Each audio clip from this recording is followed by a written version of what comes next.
Hello and welcome. You're tuned in to the best in paranormal talk radio. This is Darkness Radio presents Holzer's Ghosts.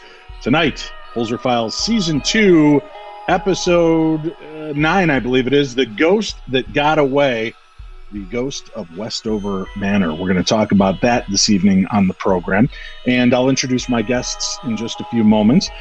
This was a really interesting case because this is one of the rare cases Dr. Holzer heard about this ghost. It was very famous in the Virginia area, but when Dr. Holzer went knocking, this is one of the stories he went after actively. He talked to people around the area who kept pointing him to where this ghost story originated from. When he finally gets there, literally knocks on the door, he gets kind of rejected in a very polite manner. As you saw tonight, Andrea, who is the granddaughter of the woman that owned the home at the time, was very kind, but she just wasn't into allowing a paranormal investigation. That's not something she wanted to do. Plus, the strange idiosyncrasy of this investigation was that people that came to visit the manor had paranormal experiences, but the people that lived there never did. And that's really rare, right? Most haunted house stories you hear from the people who live there, from the people who are experiencing the haunting firsthand. What was the mystery of this house? Why would the people living there not have an experience, but everybody else did? And it was the property itself, the house, and the outlying surrounding area that would have many different paranormal experiences take place. So when we were told about this case, it was fascinating because, again, people always ask, how do you choose which case files of Dr. Hans Holzer you're going to investigate? And as I've said, it just kind of comes down to what's available. Is the place still alive and standing, or is it burned to the ground or been torn down and a parking lot put up? So there's a lot of differences. And then going through some of these places, we'd contact them in first season and they were like, no, thanks. We don't want a TV show in here, which we understand. A lot of TV shows have burned bridges in the past. So we understood the reticence and hesitation. But sometimes they would go back and watch episodes from season 1 and see that we showed respect for the paranormal and the history. And that's what was the key element of allowing us into some of these locations, including Westover Manor.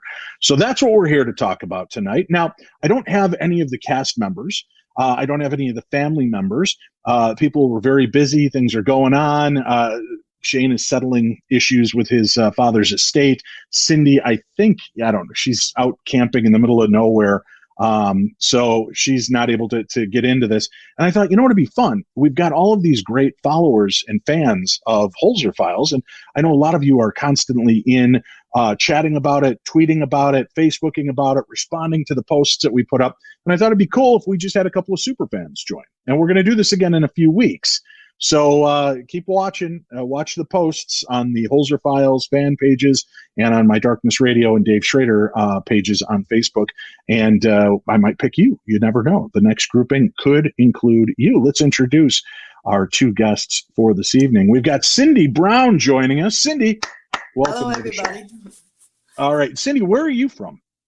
I'm original from Germany. I was born and raised there, but live now in USA.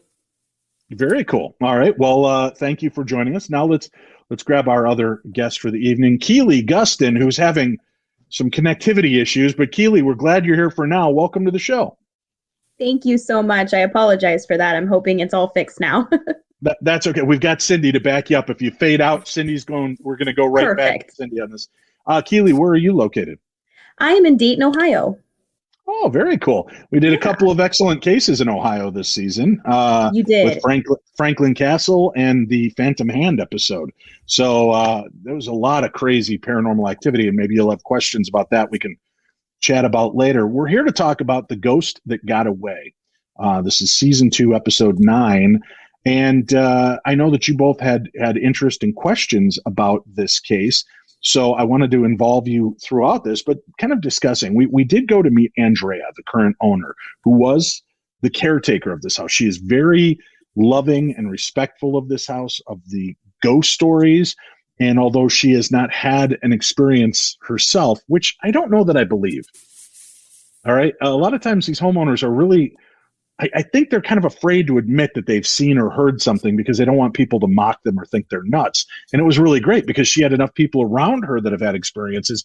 She could kind of put it off on other people. But there were times, and when we do those interviews, we're there for an hour, hour and a half interviewing that person, and gets boiled down. But there were a few times I'd push buttons and I'd be like, so really you had no experiences? And she'd be like, no, nothing. And you could tell, and I kept trying to zing that hook out to drag her back in. But she, the family, maybe she was trying to maintain the family respect that nobody else in her family has had a paranormal experience. So she didn't want to be the first kid on the neighborhood to do that. But a lot of cool stories going on around this. And I know, Keelie, you had popped up. You said you had a lot of questions regarding this case and wanted to poke. Let's start off with you. What are some of the things that fascinated you and made you want to know more? So you actually brought it up. I was really surprised and felt a little, first of all, I could listen to Andrea talk all day. She's very articulate. You can tell the love she has for the home. And it really made me feel happy that she was there and allowing you all to come in. But I really felt like maybe because of the family history, the family's religious affiliations, whatever it is, I as an empath and a medium, I feel like you have to be open to certain things. And I think that Andrea might not realize how open she actually might be, or the things that she's actually seen. Or if she has seen things, maybe she doesn't want to talk about them, and that's completely fine too. But I think one of the things that really touched me about this case is the location and just how much history is surrounding the home, between Jamestown just being right down the street and the atrocities that happen there, both of impacting Native Americans and the settlers. I think that I guess my main question is it difficult, or did you find that this case was frustrating? I sort of sensed that in the episode because there were so many spirits potentially coming through. I mean, did it seem more frustrating than other cases where you have a considerable amount of active history surrounding the location you're investigating? Now, you're a medium and an empath. So for you, it would be a lot more frustrating. For Sindy, it's a lot more frustrating. For Shane and I, we're insensitive doorknobs. So it doesn't bother me as much. I don't have to sift through all the history to try to lock in. I know what I know. I know when I talk to the historians and the experiencers what the stories are. So I've already got that basis. So to me, that's what we're focusing on. We're not hearing about colonial ghosts running around on the property, even though there was a massacre and a third of the colonials were killed. Yeah. We're not hearing about Native American spirits and indigenous people spirits running around the property. So we don't really, that wasn't our main focus. Poor Sindy, though. We have to pull the pin and throw her into this mess of layered history. So I remember when we were driving up, and it drives us crazy. I'm always like, don't talk. I want your initial reaction on camera. And we come pulling up, and Cindy's like, oh my God, there's so much bloodshed. And I'm picking up, I'm like, no. And our director's, no, don't speak, don't talk, get out of the car and talk. So that we run into that a lot. And she gets so overwhelmed that she can't just filter. She's not TV. She's real. She does what she does. She's great for TV, but she just wants to tell you what's going on immediately, and especially if she's getting freaked out driving up the driveway. And it's a long, oh my gosh, long, gravelly driveway. I can't even imagine what it's like to get through there in the winter. But she has to sift through that. So that was tough. But for us, it's not bad. We kind of knew. And then once you see me do those initial interviews, I sit down, and they don't show this because it'd just be a recap of everything we just did. We sit down with Sindy and we catch her up to what the history is, what she got right from the baseline investigation, what still doesn't make sense to us, and what we're working on trying to locate. So she is constantly fine-tuning so that she can get into the mindset of that moment that we're looking to communicate with. It's like, reading Bible verses. There's cues. You have to get to that cue to find the part you're looking for so you can continue on with the investigation. And I think that's a lot more of what she had to deal with. And there was a lot to unpack because she was picking up on the Native Americans. She was picking up on the colonials. She was picking up on family members. But you could see, and it's distressing for her as well, especially when you get in where somebody has committed suicide and that there there might have been 2 suicides there. She's picking up on this violence, and she absorbs it. Sometimes her neck hurts, or her head will start splitting. And, we just have to be cautious of those moments and respect that sometimes she needs to dip in and get out quick before she's overwhelmed by the amount of negativity that she's picking up on. Sindy, what stood out to you about this episode? What questions did you start off with? It's, for me, the whole history of the building is so, since it's such a long history, it goes back to 1677. I mean, alone the ground that it was built on with the massacre that was going on, alone the ground is probably such hotspot for paranormal activity. And then on top of building this and the history of this family, I think this whole combination of activity, or what happens alone in this piece of ground, is probably so and this all added up to something so interesting and so fascinating. And also, probably the activity, you don't know what it comes from. Does it come from the ground on itself, or from the building which the original family from this home actually added to this whole story? So at the end, you don't know when you investigate. And Dr. Holzer tried to investigate this location, but he unfortunately wasn't able to.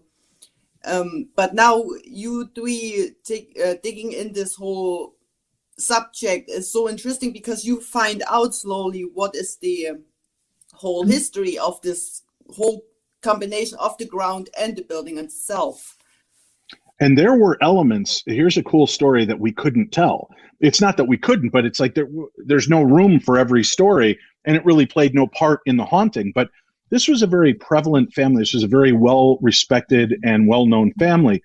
And they were actually friends. And I'm trying to remember the specifics of it, so I apologize for getting a little bit of this wrong. But they were friends with Benedict Arnold, who, for people that are familiar, Benedict Arnold was considered a traitor and caused all kinds of problems. And there was some controversy surrounding him, and certainly being friends with Benedict Arnold. So at one point, he respected and loved this family.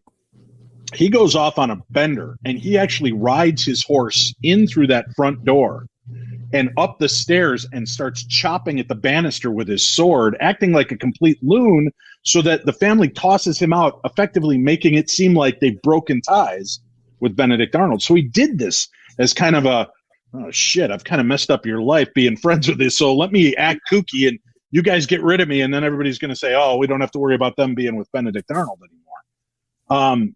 In Sindy, you probably know American history better than I do. You hear a lot of these stories and realize that, I thought, oh, we came over from England and we were Americans and we built this country. And no, all these settlers came over from England and France and Denmark and everything, and they set up, and they were still under the king's rule. And I really don't remember any of that from grade school. I remember none of the fact that, I just remember we were landed on Plymouth Rock. Woohoo, Americans, let's have Thanksgiving. And that's the extent of what I recall. So to learn and realize that there were patriots, and then there were colonialists. There were people that still were sympathizers to the crown and were doing that. And you had all these different pieces in motion, and you never wanted to be on the wrong side of that coin when it flipped. So it was a very precarious position for a lot of these families, and especially the wealthy, because if they realized you were a sympathizer, they could just take you off your land, which happened in the conference house, happened in a couple other locations, and you'd lose everything. And you'd end up, somewhere else far removed from this property. So just to know some of these different aspects of the stories was cool. But Sindy, you brought up the house, and that house was built in parts, right? So 1600s it begins, and then they just slowly keep adding on to this beautiful monstrosity. And I wish they kept giving you that gorgeous overview of the front of the house, where you've got the gates and the little eagles. Beautiful. The backyard, even more beautiful. It's this gorgeous rolling hill that goes right down to the water, and it's unbelievable. But what we showed you a few times on the episode, people loved the episode we did at the Morris Jumel Mansion because there were spiders everywhere. Oh yeah. Right? Oh my God. Yeah. In this one, you saw the spiders. The spiders were like the size of a quarter. They Yeah. were huge, and they were everywhere. Oh my God. So one of our funny moments for us, as we were getting ready to go out and film the scene where we go out to the monument to try to do that, communication, and we got the woman's crying out voice. When we first were getting ready to go out there, one of our producers, they had set the lights out there, and he was coming around real quick to get to us, and all of a sudden we just hear this blood-curdling scream, and he throws himself to the ground, and he's rolling around, and we're like, what in God's name? He had run through, trying to get out of shot real quick. He ran through, and there was a huge spider web filled with spiders between these two trees, and he just ran straight into it. So it was like straight out of Indiana Jones, and he's coated in spider web and spiders, and he's and it's like 6'2", and we call him Kramer because he comes into a room flailing. But after that, I kept calling him Kramer Squatch because the yell sounded like Bigfoot as he's flailing around. But the spiders were definitely there. Thankfully, we didn't have to deal with them. Poor Shane did when he hit the well, and we'll talk about that in a little bit. Now, we had a chance to talk to different family members. Edie Rambo, who is her cousin, came to talk to us about their experience.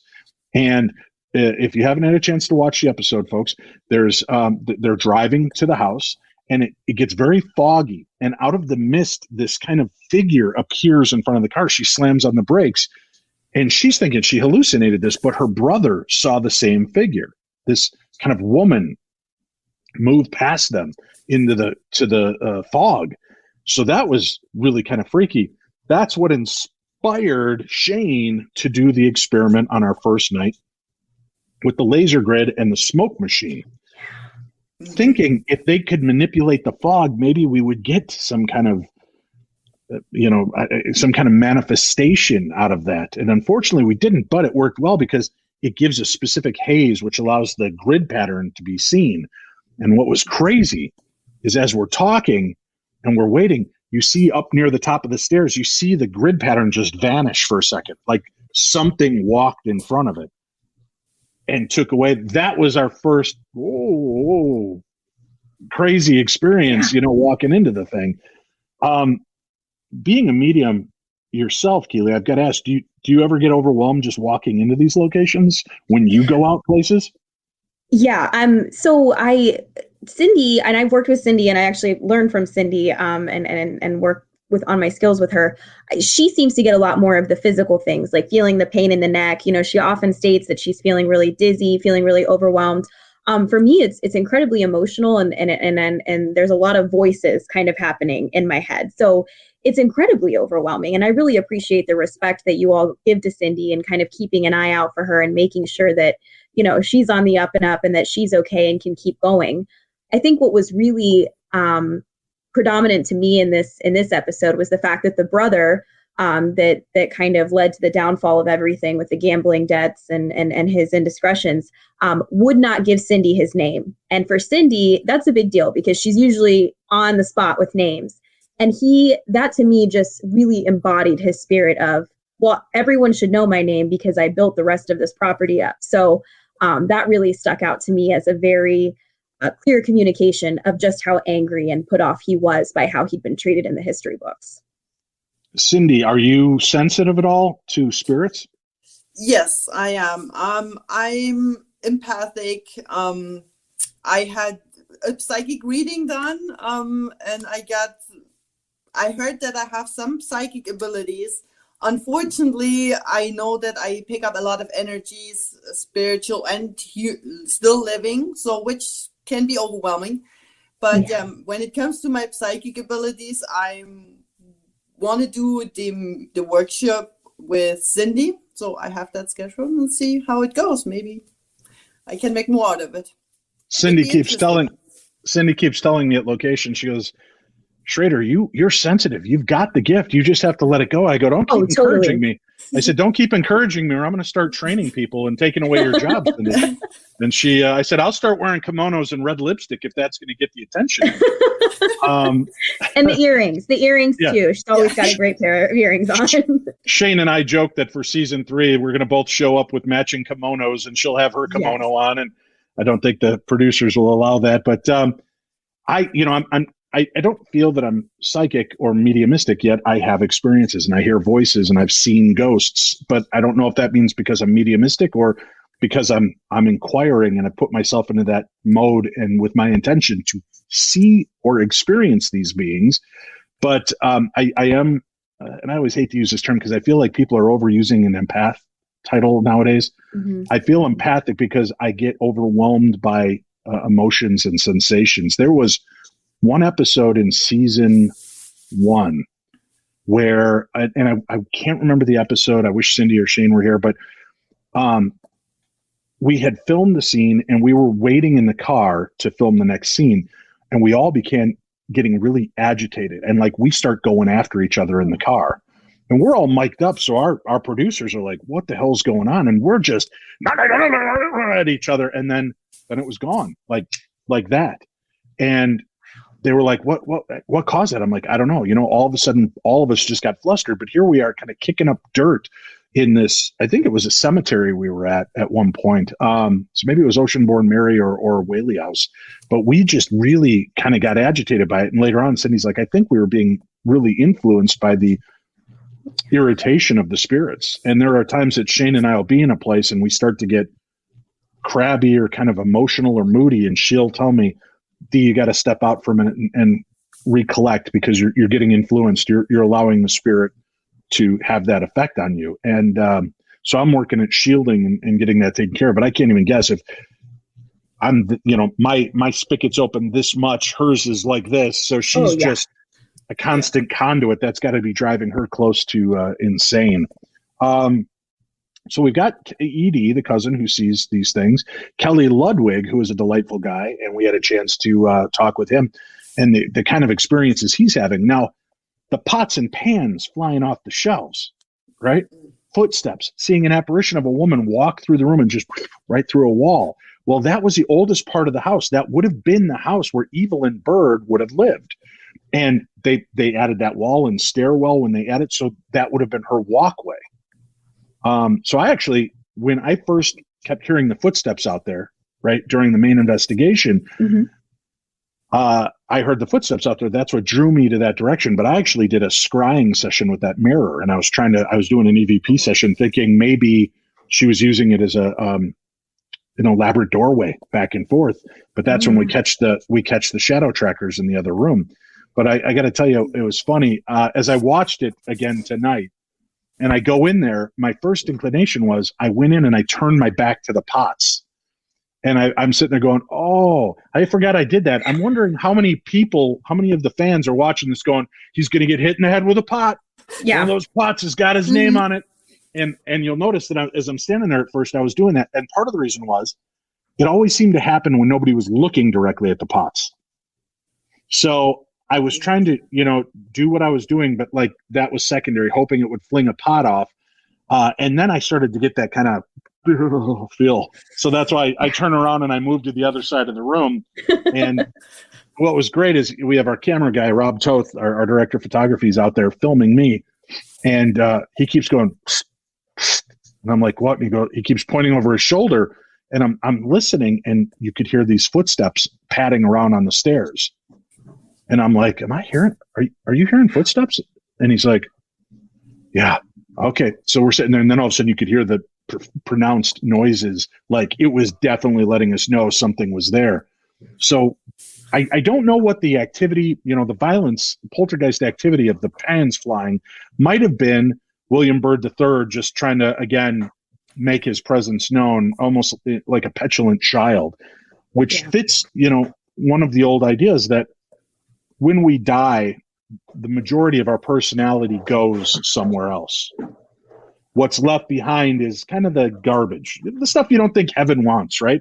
We don't want a petty, rage-filled, jealous jerk, in heaven, right? We deal with those behind the wheel of our cars every day. We don't want to deal with them in heaven too. So is what's left behind of William Byrd really just kind of the base animal of who he was, the angry, petty person. So throwing pots, banging, messing with the electricity, his lights would flicker and go on and off. He would have all kinds of different activity that was taking place.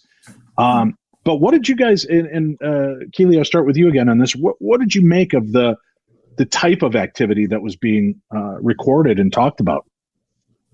Yeah, I am always so impressed by the different types of equipment you use, and the ways that you guys employ the equipment to really capture or find ways that the spirits in that specific location may best communicate by using the fog machine and the shadow tracker. I mean, that was tremendous. So I think the thing that really, really stuck out for me, or I'm sorry, not the shadow tracker. The shadow tracker is the lights, right, along the bottom of the floor. Yeah, okay. those 3 brick lights we had. 3 bricks, yeah. Yeah.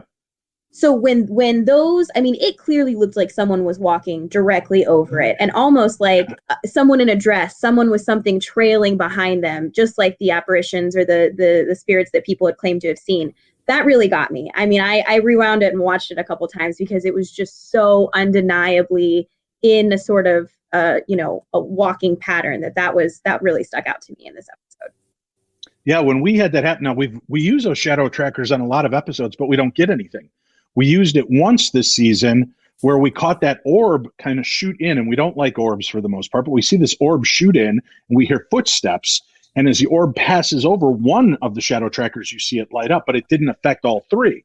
Mm-hmm. But in this episode, I mean, it was like blink, blink, blink, blink, blink, blink, blink, blink, blink, blink, and it just lit them up in progression as though something was walking. It's funny because I have generally the same reaction every time. What the was that? Yeah. And our director goes, Dave, do you have any other words in your dictionary you can use?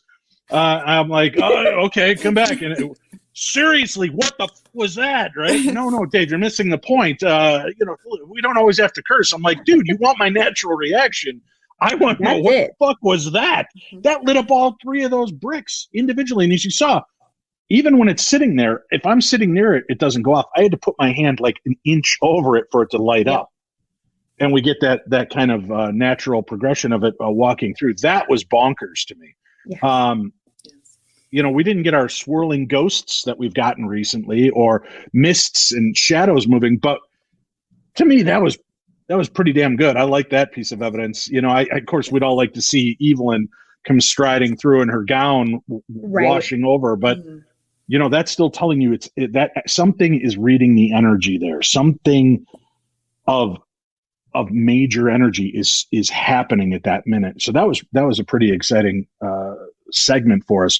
Sindy, watching the episodes up to this point in season 2, I mean, how do you rank the evidence that we captured in this episode against what you've seen in the past? Definitely one of the highest ones. I mean, like the shadow tracker seeing like lighting up all like in row, which is like, I mean, this is amazing. And I mean, you capture really great evidence, but the shadow trackers were really like something, I mean, to actually see it like it happened. I mean, yes, you have things going off then and there, that's true, but like really all connected. That's like in with the footsteps as well, hearing it and then seeing that with the shadow trackers. That's like a combination of evidence, which is like, I mean, I love it. Oh, I do too. And I just love how these things have been playing out. The one thing that's standing out to me, and I haven't noticed it until really tonight's episode, how many of these locations, like within minutes of getting in it, we start hearing footsteps. Like almost, I got to guess more than half of our episodes. And I didn't put it together literally till tonight. I'm like, man, it's like these spirits immediately want to be known and heard.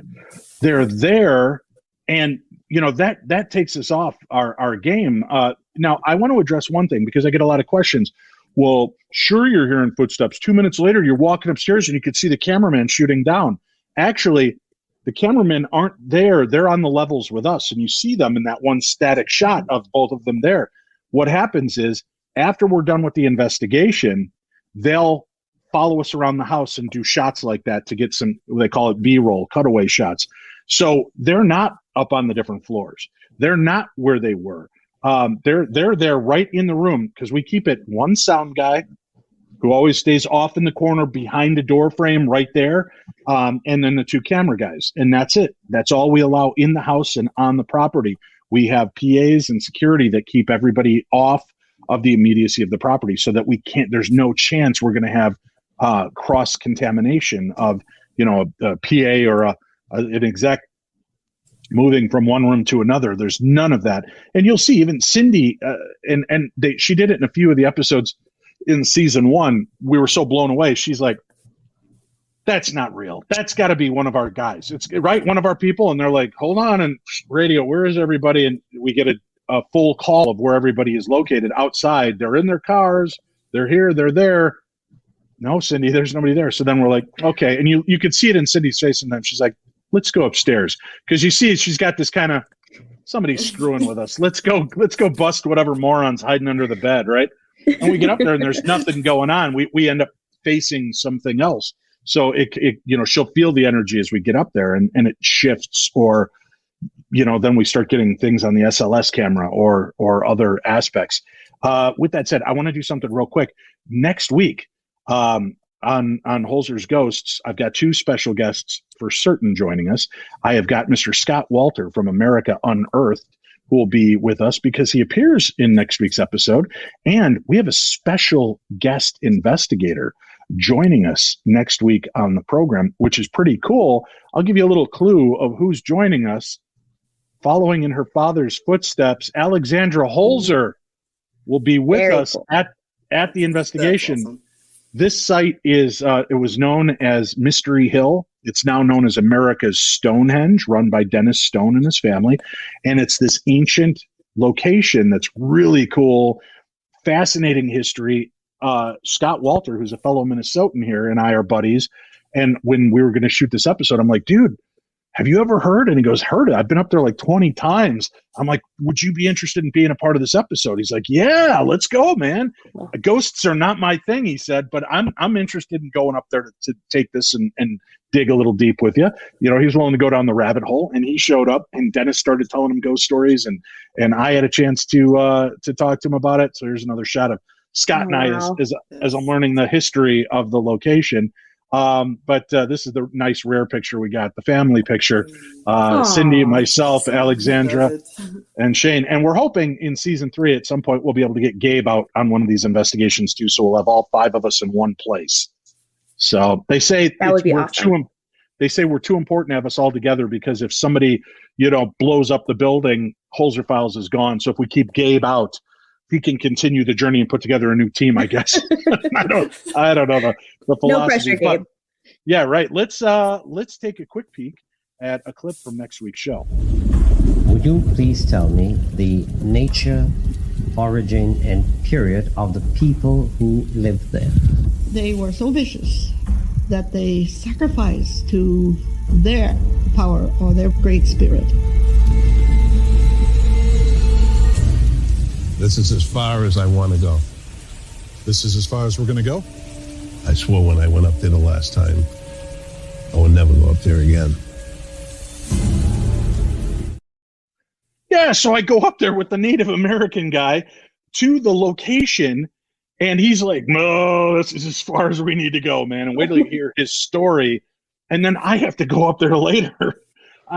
He left me unnerved. When I've got a guy who's in tune to the nature, in tune to the spirits, and he encountered something really terrifying, especially to him, that really kind of set my hackles off. That whole place was very unsettling. There is a sacrificial table there, this stone sacrifice table with the blood grouts, like you saw in Indiana Jones. So as they would sacrifice things, the blood would pour through these cuts. It's crazy. And wait till you see this story. But Hans Holzer was really kind of affected by this place because he wanted to know the history. He wanted to know what was there. But we bring Alex in for a really interesting reason, and we'll reveal that on next week's episode. We do have to take a quick break. We'll come back. We've got more of the best in paranormal talk radio coming up in just a few moments. But I have a special message that I'd like to share with you all from my son, Minnesota firefighter Cliff Schrader. Hey everybody, my name is Cliff Schrader. My father is Dave Schrader from the Holzer Files, and I am a Minneapolis fireman for the city of Minneapolis, Minnesota, and for the last 7 years now, I believe, every year we've been taking part in the polar plunge for Special Olympics and raising money. And all of you, my father's listeners and friends of listeners and everybody have been the heart of our donors and the reason that we've been able to raise so much. And it is that time of year again. And I am taking the plunge on April 17th, which, is good for me. Might be a little warmer out. But it's that time of year again to try to raise some money for a great cause at Special Olympics. And if you guys have any interest in donating, go ahead and email my father at dave@darknessradio.com, and then he'll be able to drop you a link for your secure donations to Polar Plunge. And my goal this year is $10,000. Last year we did great. We raised over $5,000. I'd like to double it this year. So if that's at all possible, if you guys could find it in your heart, you give a penny, a nickel, a quarter, $1 bill, $2 bill if you got them, even though they're super cool. I get it. Anything helps. And our goal is $10,000. And I appreciate all of you. You guys are truly the heart of this whole deal for me as far as raising money, and I couldn't do it without you.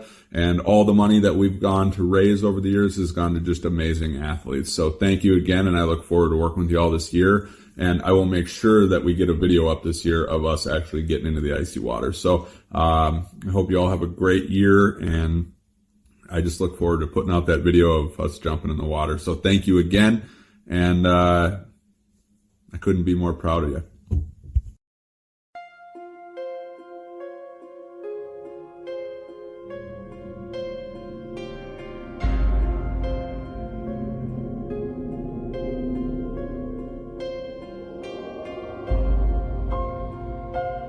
Welcome back to the show. This is the best in paranormal talk radio. This is Darkness Radio presents Holzer's Ghosts, the ghost that got away, the haunting of Westover Manor. Remember, if you're interested in making a donation to help my son so we can raise awareness and money for the Special Olympics, email me, dave@darknessradio.com. I'll send a link out to you. You can make a donation and help out. The money goes to help these special athletes with their training, their uniforms, and their travel expenses.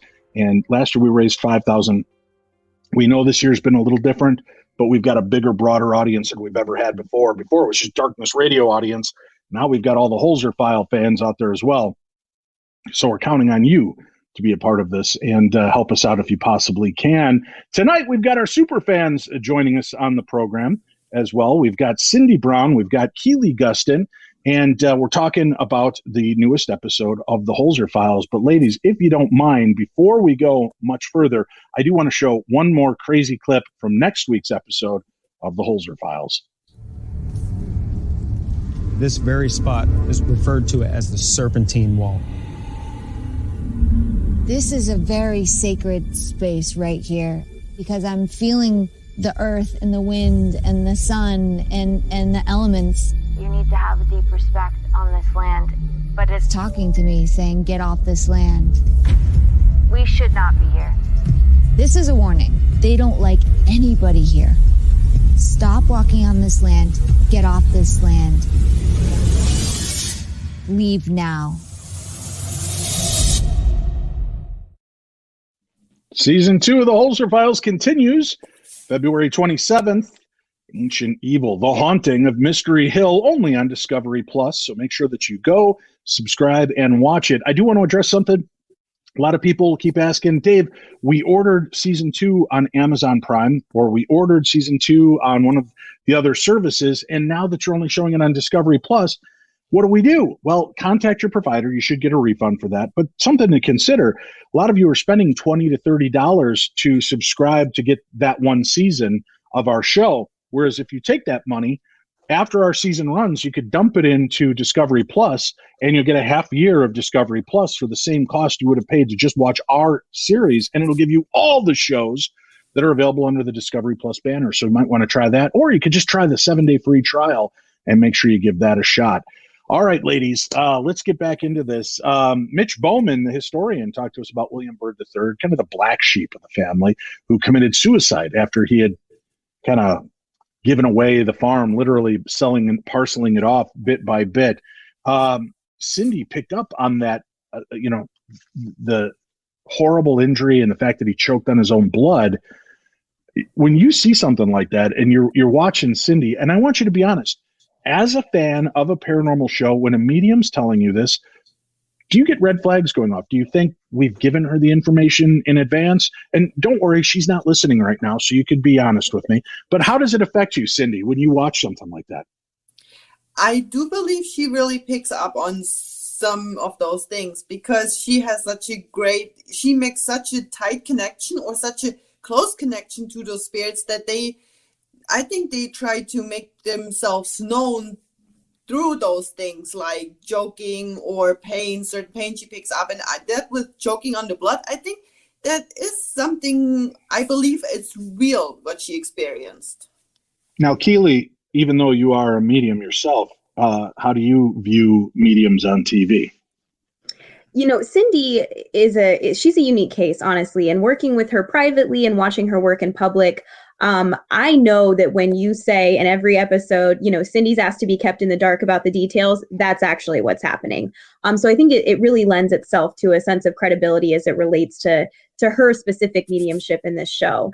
And I do believe, and I have had experiences where things like that manifest physically, as far as, sort of feeling what happened in a home or feeling what's happened to someone. So it absolutely, I think that it's 110% genuinely coming through to her. Right. And in this episode specifically, the reason I asked you this question is because our file folder was empty. We had like 2 pages of notes from Hans of the ghost stories he'd heard, but he knew none of the actual history. He didn't know about the suicides. He didn't know about any of the other things that took place there.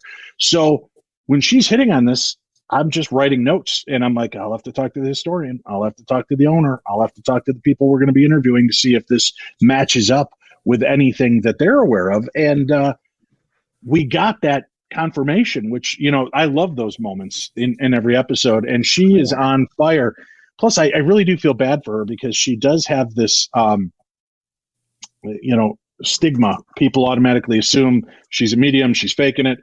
She's one of the hardest working people on the show, because she's got to dig through all of this, decipher it. And, she's like, oh man, sometimes I got to say the stupidest things because that's what Spirit's giving to me.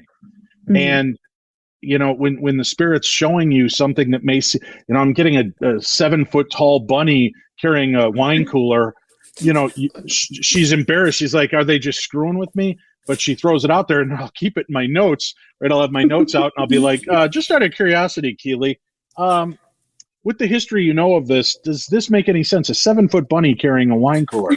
And she'd be like, oh my God, my grandfather died of a heart attack on this property. And he always played the Easter bunny. And he was carrying a wine cooler when he dropped dead of a heart attack on the property. And you're like, how did she know that? Nobody knew that until the moment that person told us the story. So I love it. It's good stuff. All right, let's get to our hero moment of this episode. I didn't get hit with a pan, so I'm happy about it. I didn't get knocked down a flight of stairs. Nothing bit me, scratched me, did anything mean. But for all of you haters out there whining and bitching about Shane and the fact that this guy, he's always running out of places, he's terrified, he's nervous, Nelly. He's not, he's human. He's the tie. But this week, let's celebrate #Brave Shane, because I did not send Shane to the well this time. We brought it up. And I was thinking maybe I'll go to the well, and I'll go down there and do what I got to do because the activities in the house, and I'll give Shane a place to go into. But when Shane's like, I think I should go down into the well, I'm like, yeah, you should. All right, baby Jessica, down the well you go. Right. That was cool to watch. But I love the fact that he goes out there. He's like, yeah, I'm going to go down there and check because of this, that, and the other. And then he goes out there, opens the door, and he's like, oh, man, you're kidding me. Because then he realizes this dank, dirty hole and it's just like a rickety. You can notice it from the one angle. The ladder is missing rungs. He had to climb down that thing, missing rungs on this ladder. And I'm not sure, but I think that's the original ladder from like 1670s. Oh, my God. Oh, wow. It was so poorly made. It was crazy. But he gets down there. And what you guys don't know is on night vision, they were catching these spiders that were everywhere down there. He looked at the ground, so he's the only one in the hole, and he's got the camera, and our sound guy has to stand outside in between the well house and the main house so that he can get our audio feeds, right? Because he's out there with that. And he's sitting out there, and this was kind of a cool story behind the scenes tale. When Shane started hearing the banging down there, Danny, our sound guy, could hear the banging. And he's like, what the hell is that, right? He was really unnerved by that moment and hearing what was taking place. But Brave Shane, I think this is the second or third week in a row, Brave Shane has stepped up. So yeah, give some claps to Shane for making the move, going down there. It's funny. I don't think I've mentioned this before on any of the shows. A lot of times, I know my forte. My forte is I'm good at doing the interview. I'm good at talking to the people and getting from them information. So that's my strength. Sindy brings in the mediumistic strength, right? So I'm kind of walking in Hans Holzer's shadow. Cindy's walking in the shadow of the mediums that Hans worked with. Shane is really kind of tethering you, the audience, to the experience. He's the human element of this. He's not the robot DJ. He's not the medium. He's the human element. So when his reactions, they're very real. They're very him. And he's not he doesn't run around terrified all the time. But when you're alone in these places, you get unnerved. You've seen it happen to all of us. So let me remind all of the viewers out there that are like, oh, I would never jump. Oh, bullshit. Right. That's all I got to say. All right. So with that said, which place do you think is the worst I've sent Shane so far in the first season and a half of Holzer Files? Ooh. When you guys were when he was under the train car. Yeah. That was pretty bad. Well, honestly, look at him and look at me. I'm 6 foot, 6'1" in boots. Yeah. I'm not a tiny little fella. And not that I'm saying he's petite. He's petite. But he is much he's fun size. So he can get in, and he's also, almost 20 years younger than I am. So he can get around in those places and scramble out. I would hear something or see a shadow arm come through the wall. I would end up standing up, rupturing my head or breaking my knees trying to get out of that little hole. So, but you bring up a good point. I do want to address this again because I still have people watching season 1 and season 2, the beginning of the season, and they watch that episode. And everybody wants to know why we didn't address the shadow that moved at the end of the train tunnel. And here was the problem. There's only so much time to tell a story. It was so quick and fleeting. We even tried slowing it down, but it moved so quick that it distorted. It didn't, when you're going frame by frame, it just looks like black and then it's not black. Mm-hmm. So the part that really was amazing to us was you see that arm reach out through the wall, and due to the fact that the family had seen a phantom hand, people had been grabbed down there. We thought that played, and that was a much more important part of the story. So when people are like, you guys missed, how did you possibly miss this? We don't miss all the things you think we miss, but they don't, there's not enough meat on that bone to dig deeper because it was so quick. We don't talk about most orbs because, again, unless there's corroborating evidence, like the shadow trackers going off or EVP at the same time, we're in old, dusty, musty places with bugs, dust, moisture. So we're going to get a lot of false positives. So we can't tell you it's a spirit. And even Cindy's like, nah, that's nothing. Move on. So when our medium's telling us she doesn't think that's a ghost, we're just going to go on with it from there. We'll leave the orbs to all the other shows that like them and want to deal with them. I told them from the beginning, guys, I don't want to present orbs. Can we just not, if we have orbs, I only want to talk about it if it's got a cool deal. And to the production team's credit, they're all like, yeah, we hate orbs too. Let's do that. Just talk about what makes sense to you. And they've been great about working with us on that. All right, Sindy, which place do you think is the worst that I've sent Shane so far? I think the wealth at the Westover Manor was pretty, it was maybe not, okay, what was for us visible, not a lot of spiders. But right. I think this wealth in general, dark, kind of creepy feeling down there, like, it looked for us. I can imagine how Shane felt like being in there and hearing all those knocks and those, I think that's pretty. See, intense. I'm still the house that we went to, the Forever Home episode, where the families all feel drawn back to that house. In that basement where he got shoved out of that room and ends up splitting his elbow open. That, to me, I felt a lot of guilt about that one. Not enough that I won't do it again, but I felt some guilt over that one because he came out bloody. And my guilt went away when in the next episode my back gets split open because something charges up at me in the stairwell. So being the big brother in this deal, I always feel like I'll quit your whining. You got a scratch on your elbow. I got a scar for life on my back, Shane. But he's always good about it. He laughs. But yeah, Shane's the only one down there. He's using a handheld camera. So I want people to know that.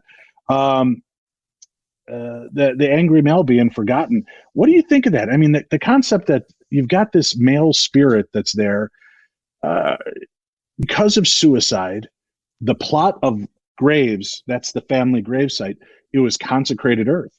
The theory is he's buried there without a marker, but the history is he's buried off of that property. He's like buried alone under a tree somewhere. So where do we put the marker? We have no idea. What do you think, Sindy? Do you think just placing a marker and remembering his story and telling his story like we did, will that be enough, do you think, to appease the spirits?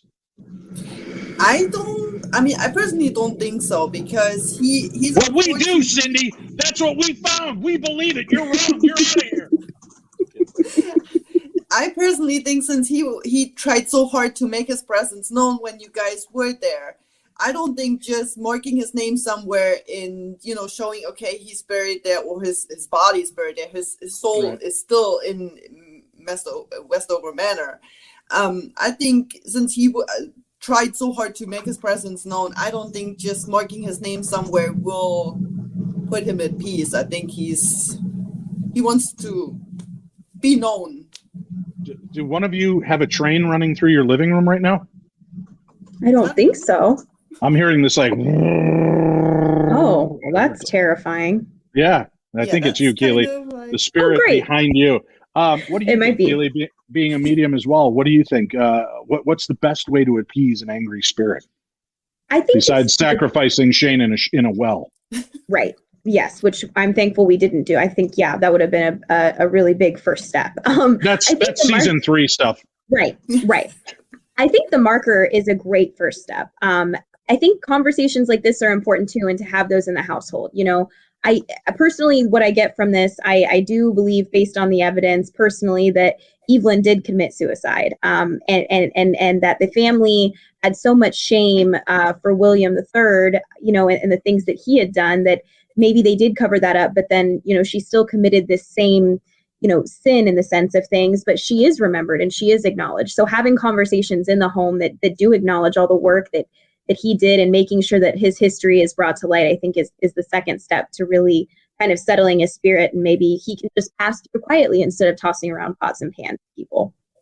I feel bad because, again, I don't have my notes from that episode. I left them with the production, but there was actually a story. Evelyn and her best friend had promised that if one died before the other, they would make their presence known. And I can't remember, but I can't remember if the friend died first and made her presence known to Evelyn, or if Evelyn died and did make her presence known to the friend. But there was communication after death between Evelyn and her friend.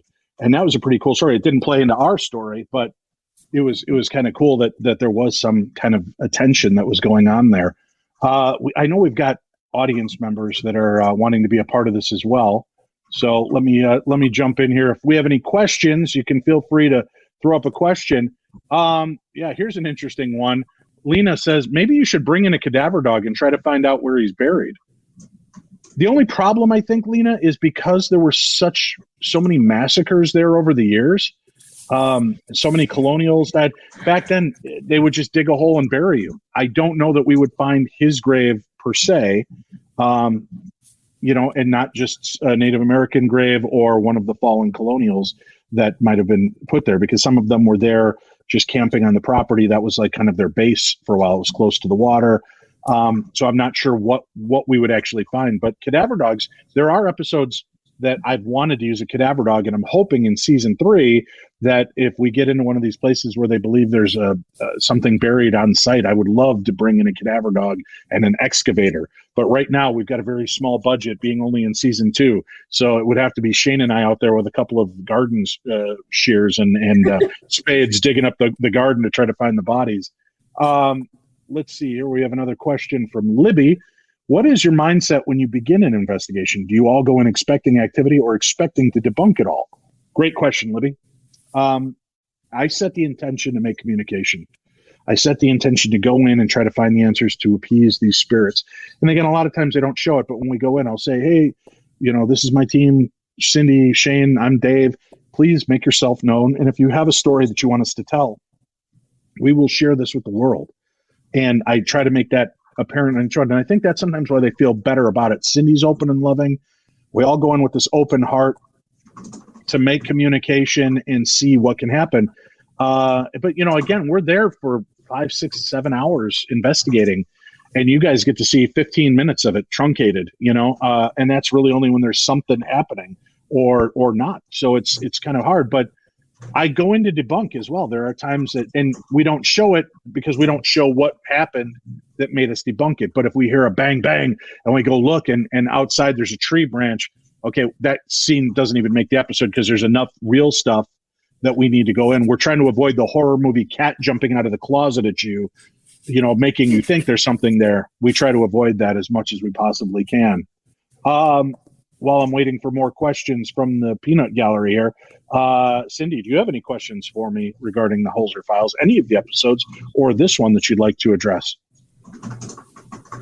I find it great that you reinvestigate Dr. Holzer's files.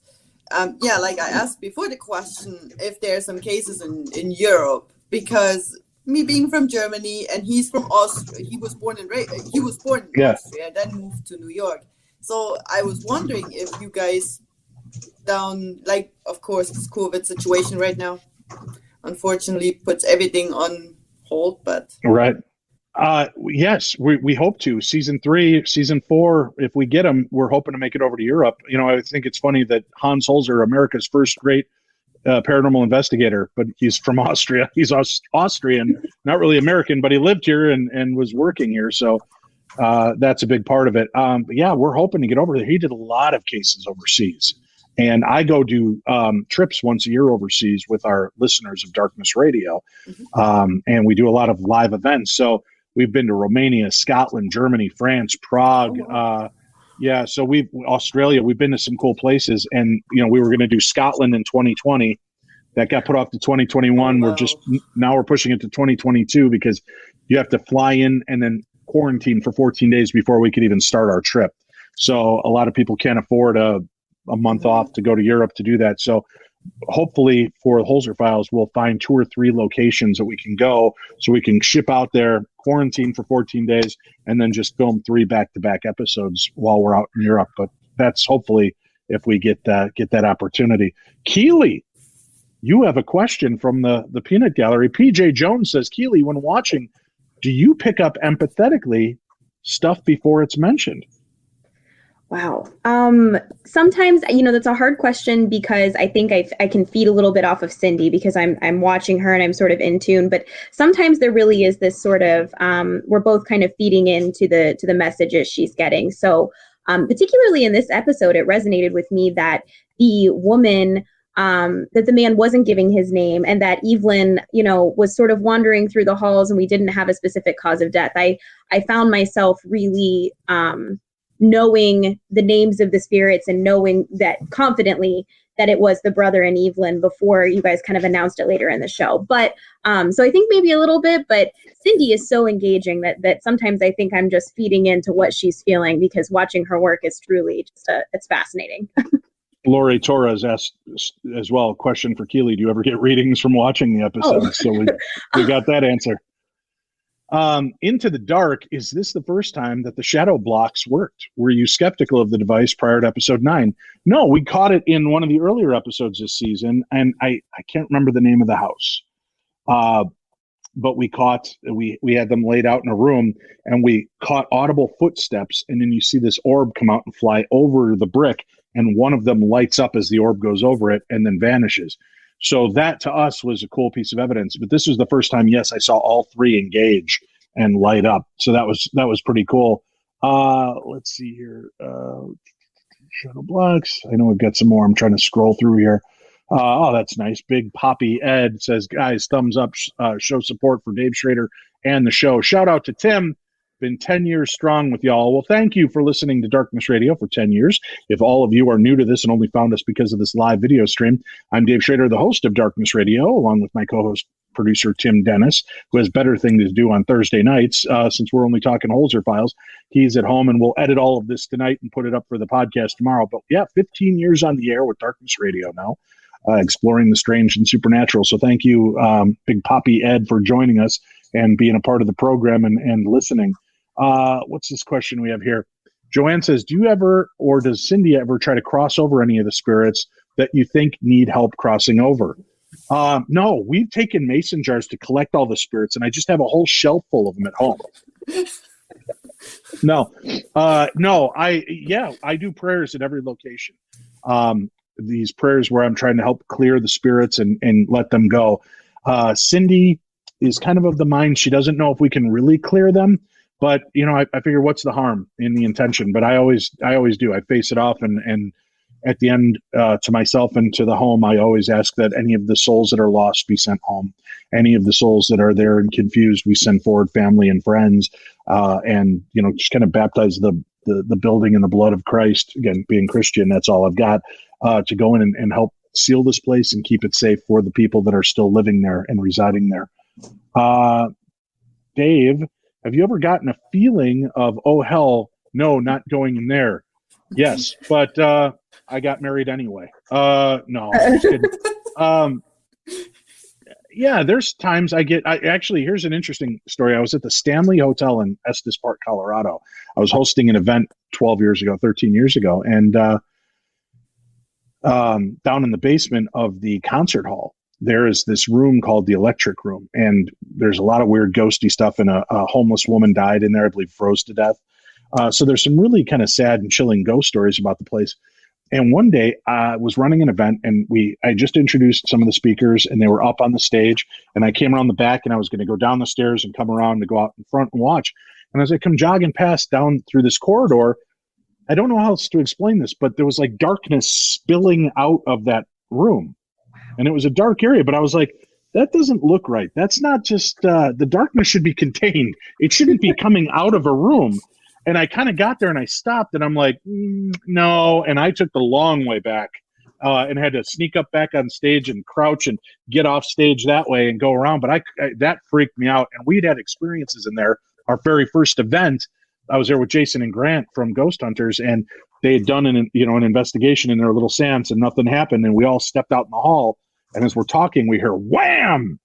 And we open up the door, and they had those like lunch tables from grade school lined up against the wall, and then stacks of chairs in front of those. Well, one of the tables had somehow come up over the tops of the chairs and slammed into the middle of the floor. So we had that experience. Yeah, it's pretty remarkable. Weird place. So I love the Stanley Hotel for that reason. But that was one of the only times I said, oh, no. And at Waverly Hills, they wanted to put me in one of the morgue drawers, and I had such a fear of death. I'm like, I'm not going to tempt the fates. Let's just leave that for the cadavers or Zach and Nick. I'm not going to climb in there. Dave, how often do you have an emotional reaction when arriving? I don't. I usually don't pick up on any. I might feel like, there's kind of a thickness, but I don't ever feel emotional. I got emotional during the Franklin Castle episode just because of the story and the reveal of the little girl who passed away from diabetes. And my daughter, almost 1 year, 2 years to the date, had almost died from the same ailment. And that broke my heart. So that was very emotional. And then to make connection with her. So, is somebody tap dancing at one of your homes now? We heard a train earlier. I don't know. Are you hearing that, Keelie? No, I can't hear anything. I can't hear that. You're not hearing that? No. Are the listeners hearing that? Am I hallucinating? I'm hearing, sounds like somebody's doing a soft shoe in the background while we're talking. Mm-mm. Okay. Let's see. We've got another quick question here, a statement. Sherry says, I binged the first season and really enjoyed the Whaley House episode. When y'all went to El Campo Santo Cemetery, you were not able to find Yankee Jim's grave. It was unmarked. I visited with a couple of weeks ago, and there was a marker for him. Was his, and that's where the question ends. I don't know how to answer that, but we didn't see a marker for Yankee Jim at that time, if that was your question. Yes, people are hearing it. Okay, good. So I'm not hallucinating. The old man. Maybe I'm hallucinating. I don't know. Yeah. Trisha Bourne says, yep, I've been hearing it for a while. Well, ladies, any other questions? Cindy, any questions for me before we wrap up this evening? I know I've kept you a little over our hour timeline, but any other questions you have for me or the cast and crew? You guys do a great job, and thank you. I just started watching Holzer Files, so I just tapped into the show end of last year, and I was like very hooked from the first moment on. So yeah, thank you for what you guys do, and keep up the great work. I mean, that's right. You were easy to pick as a super fan. I've been watching you post and repost and like posts and share and everything. So you've been great. That's why I was like, oh, Cindy deserves this. Let's bring her on and have a little fun tonight. So it. Thank you. Sindy Brown, thank you. Keelie, any last questions or comments you have? I really appreciate the opportunity to be here, and I cannot wait to see what the future episodes hold. I think my one question, just quickly, what episode that's aired so far, because I don't want you to like spoil anything, do you feel that you've most fulfilled Hans Holzer's intentions on? Is there a specific case that you've investigated that you really feel like Hans Holzer would be proud or really thrilled with how you're carrying on his legacy and what in the evidence that you found? I feel pretty proud of each one that we're doing that. We're trying to follow in his footsteps. Yes. But I think the Ocean-Born Mary case from season 1, because it was such a complicated case with moving parts, I think he would be extremely happy to know we found the truth. They wanted him to sign off on that house as being the haunted house, and he and the medium couldn't corroborate that. He knew there was something in their handwritten notes. He's like, there's something off, and he wouldn't give it the official Hans Holzer stamp of approval. And I was really impressed by that. And then we go in and we find out why, because that house wasn't her house. It was her son's house, who she visited a few times. Her house burned to the ground, and her childhood home, the one that she really loved being in, had been moved brick by brick over to another location, and that's the one we end up visiting. So I think getting to that end of the story was one of the best feelings for me that we, hopefully we did proud for Dr. Holzer. I do want to point out, everybody's like, he's so calm. How come he's so calm? You guys are so jumpy. Well, Hans Holzer didn't go in at night in the dark by himself half the time. He was always with a medium and let them do the work in broad daylight. So I don't know what Hans Holzer would have been like at night, but he admitted there were times he was frightened out of places. And we've talked about a couple of them of this season, of places that he left because he was not having it. He didn't like what was going on there. So we're just going to keep doing what we can to bring the love and hopefully get people to go along with us and have fun, just like we've been doing. So it's been a lot of fun. We'll give let's one more quick little video before we head out, and we'll say our final goodbyes in just a second here. But let's all check this out. Exclusively on Discovery Plus. A lot of shadow figures are seen here. This may be the only chance we've got to reopen this file. This goes back to Hans's first investigation 50 years ago. Now there's a new wave of hauntings here. There are so many spirits in this place. Definitely hearing something. It's just yelling at me, find my body, find my body. Look at that. The Holzer Files, new season, exclusively on Discovery Plus, the streaming home of paranormal. That is cool. Little snippets of upcoming episodes. The Queen Mary is coming up later on this season. We've got Mystery Hill next week, the America's Stonehenge that'll be out. Next week again, we have season 2, episode 10, I think it is, the Haunting of Mystery Hill, only on Discovery Plus. So we're going to be doing that one. Scott Walter, our special guest next week on Holzer's Ghosts, along with Alexandra Holzer to talk about that. And I think Dennis Stone might join us as well, the owner of America's Stonehenge, to talk to us about some of the different capacities, and we'll get your questions in for that as well. Sindy Brown, superfan, Keelie Gustin, superfan, thank you both for tuning in, watching, and supporting the show and spreading the word on social media. Thank you. Thank you. All right. Very congenial. I like that. Next, I'll tell you what, in a couple of weeks, folks, we're going to do this again. I will bring in super fans and have you be a part of the program. So keep watching my posts, and you may be selected to join me here on a special episode of Darkness Radio Presents Holzer's Ghosts. Have a safe and happy weekend. Remember to watch the brand new episode this Saturday on Discovery Plus. We'll be back again next week with more of the best in paranormal talk radio. I'm Dave Schrader, and this is Darkness Radio.